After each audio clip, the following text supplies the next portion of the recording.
To install the Google keyboard, also known as the Gboard, on your Samsung Galaxy Watch 9 is easy.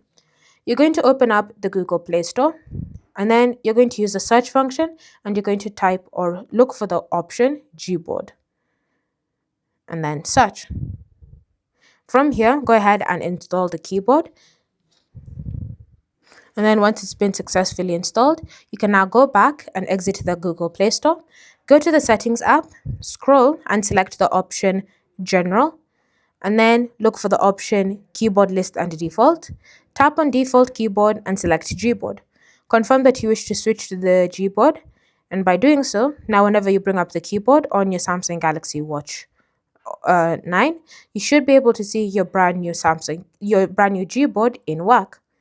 Thanks for watching. If you have questions or comments, feel free to leave them down in the comment section below, and I'll see you in the next video.